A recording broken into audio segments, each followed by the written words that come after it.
اللهم صل وسلم وبارك على سيدنا محمد وعلى آله وصحبه وسلم. ان شاء الله النهارده الفيديو مختلف، هنجرب نغسل لحاف الفايبر مع بعض. يلا بينا نشوف. بسم الله الرحمن الرحيم. نصلي ونسلم على رسول الله عليه الصلاة والسلام. ونبدأ الفيديو بتاعنا النهاردة. الفيديو النهاردة طبعا مش طبخ ولا حاجة، بس أنا حبيت أجرب معاكم غسيل المفرش الفايبر في الغسالة. مش عارفة بقى هيبقى عامل ازاي، بس قلت نجرب كده مع بعض. لأن هو بصراحة لقيته مش نظيف، مش هينفع طبعا يتشال كده أو يتفرش كده، فأنا قلت هجرب كده واغسله معاكم في الغسالة. فتابعوا معايا الفيديو بقى ونشوف النتيجة هتبقى عاملة ازاي. ربنا يستر.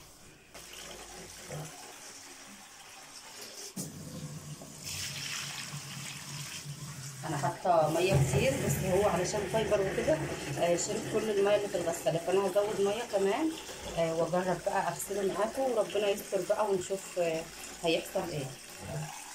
لو حد جرب انه غسل قبل كده حاجه فايبر في الغساله يقول النتيجه كانت عامله ازاي.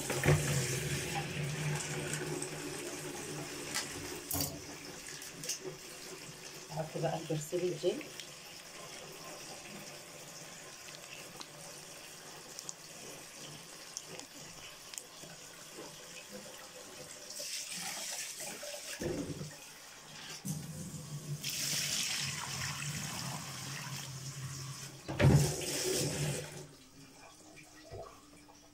بسم الله الرحمن الرحيم.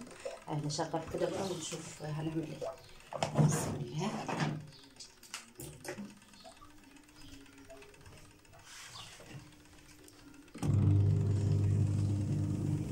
بسم الله الرحمن الرحيم. اهو يا جماعه بدأ يلف معانا اهو في الغساله، وهنشوف بقى ساعه ما يخلص وننشفه هيبقى شكله عامل ازاي. بس انا قلت كده اجرب اغسله علشان خاطر مش هينفع نفرشه كده على السرير، ومش هينفع طبعا كل حاجه بتتوسخ، مش معقول يعني هنسيبه كده طول العمر، فقلت اغسله كده في الغساله وربنا يسترها بقى ويطلع كويس يعني وبخير. وكده بقى بعد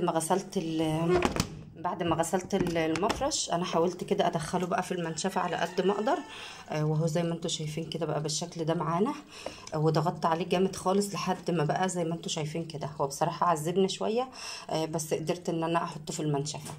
هسيبه ينشف كده بقى ونشوف النتيجه مع بعض ان شاء الله.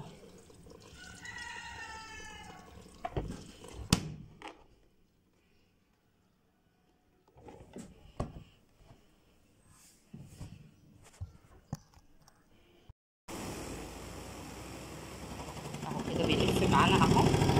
على قد ما اقدر بقى كل شويه هضغط عليه عشان ينزل لتحت اكتر، علشان خاطر ينشف معانا ان شاء الله.